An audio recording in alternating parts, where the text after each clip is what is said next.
কি দেখে মনে হচ্ছে তো মাটন কষা? একদমই না, এটা একদমই মাটন কষা না, এটা হচ্ছে মুরগির ঝোল কষা কষা। তো পোলট্রি নয়, এটা লেয়ার মুরগি। কীভাবে রান্না করলাম ভিডিওটা এখানে সম্পূর্ণ দেওয়া আছে, লাস্ট পর্যন্ত দেখতে থাকো। ভিডিওটা কিন্তু একদমই স্কিপ করো না, তাহলে কিন্তু মিস করবে গুরুত্বপূর্ণ কিছু তথ্য। তো তাহলে শুরু করা যাক যে কিভাবে রান্না করলাম মুরগির মাংস খাসির মাংসের মতো করে। আমি প্রথমে কিন্তু মাংসগুলো ভালো করে ধুয়ে প্রেশার কুকারে বসিয়ে দিয়েছি সিটি দেওয়ার জন্য। 5টা সিটি দিয়েছি আমি প্রেশার কুকারে। আর এদিকে সেই সুযোগে আমি কিন্তু আলুগুলো সুন্দর করে লাল লাল করে একদম ভেজে নেব।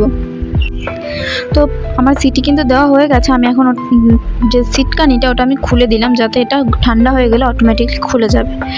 এদিকে কিন্তু আমার আলুগুলো একদম লাল লাল করে ভাজা হয়ে গেছে। ওই একই তেলে আমি পেঁয়াজগুলো দিয়ে দিয়েছি বেরেস্তা ভেজে নেওয়ার জন্য।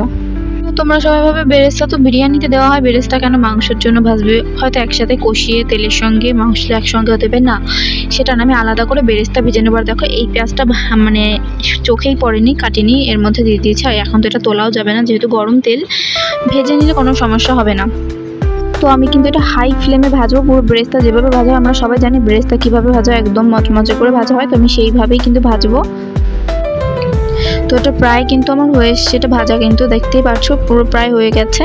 এখন আমি কিন্তু এটা নামিয়ে নেবো। আর এদিকে দেখো তেল, সম্পূর্ণটা কিন্তু তেল, এখানে জল একটুও নেই।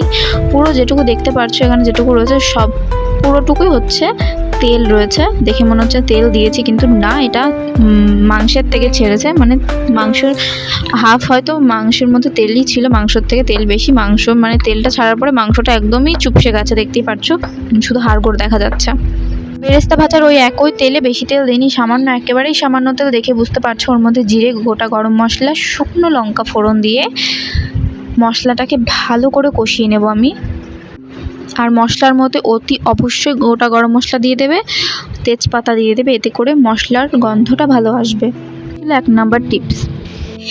এই ফাঁকে তোমরা কিন্তু আরেকটা জিনিস করতে পারো। আমি যে মশলাটা দিয়ে দিলাম, মশলা দেওয়ার আগে তেলের মধ্যে তোমরা লঙ্কার গুঁড়ো 1 চামচ, তোমরা যেরকম পরিমাণ অনুযায়ী 1 চামচ লঙ্কার গুঁড়ো, 1 চামচ হলুদ গুঁড়ো, আমি যেটা বললাম প্রথমেই পরিমাণ অনুযায়ী দিয়ে দিলে মশলার কালারটা কিন্তু আরও সুন্দর আসবে। ক্ষেত্রে যখন তোমরা মাংসের মধ্যে শুকনো লঙ্কা ব্যবহার করবে না, কাঁচা লঙ্কা ব্যবহার করবে, সেই ক্ষেত্রে কিন্তু তোমরা এটা করতে পারো। তেলের ওপর দিয়ে সঙ্গে সঙ্গে মশলা দিয়ে দিতে হবে, নাহলে কিন্তু মানে লঙ্কার গুঁড়ো আর হচ্ছে হলুদটা পুড়ে যাবে, এতে করে কালারটা বাজে আসবে আর খেতেও কিন্তু তিতো লাগবে। তো এটা ছিল কিন্তু আমার 2 নাম্বার টিপস। তো এদিকে দেখো ভালো করে মশলাটাকে আস্তে আস্তে লো টু মিডিয়াম ফ্লেমে আমি কিন্তু মশলাটাকে কষিয়ে নিয়েছি। এদিকে দেখো তেল ছেড়ে দিয়েছি। এবার কিন্তু আমি মাংসগুলো দিয়ে দেবো আর আলুগুলো একসঙ্গে দিয়ে ভালো করে মিশিয়ে নেব। এখনই কিন্তু খুব সুন্দর একটা স্মেল বেরিয়ে এসছে মশলার থেকে, কারণ মশলার মধ্যে আমি গোটা গরম মশলা দিয়ে দিয়েছিলাম, যেটা আমি বললাম তেজপাতা আর গোটা গরম মশলা দিয়ে মশলাটা করলে কিন্তু খুব সুন্দর গন্ধ আসে। কালারটা কিন্তু আরও সুন্দর আসে, কারণ আমরা শুকনো লঙ্কা ব্যবহার করি, গুঁড়ো ব্যবহার করি না, আর আমরা কাঁচা লঙ্কা ব্যবহার করি না, আমরা শুকনো লঙ্কাটাই বেশি ব্যবহার করি। তো কালারটা তোমরা দেখতেই পাচ্ছ কত সুন্দর কালার এসছে। আর এদিকে কিন্তু আমার কষানো প্রায় হয়ে গেছে, আমার কিন্তু মানে তেল ছেড়ে দিয়েছে কষাতে কষাতে। আর যে গরম জলটা ছিল মাংসের সেটাই কিন্তু আমি দিয়ে দিচ্ছি, আমি এক্সট্রা কোনো জল দিইনি। গরম জল ব্যবহার করলে কিন্তু কালারটা আরও সুন্দর আছে। এটা হচ্ছে 3 নাম্বার টিপস, যে গরম জল ব্যবহার করলে সুন্দর কালার আসবে। আর মাংসটা হয়তো একটু তাড়াতাড়িও হয়ে যাবে, তোমাদের দেরি হবে না। মানে ঠান্ডা জল ব্যবহার করলে জলটা গরম হবে তারপরে তোমাদের, আর এদিকে গরম জল ব্যবহার করলে তোমাদের তাড়াতাড়ি হয়ে যাবে। এদিকে কিন্তু মাংসের জলের পরিমাণ যেটুকু ছিল সেটুকু কিন্তু শুকিয়ে গেছে। এখন যেটুকু দেখতে পাচ্ছ সবই তেল। বা সবাই ভাবে যে এতটা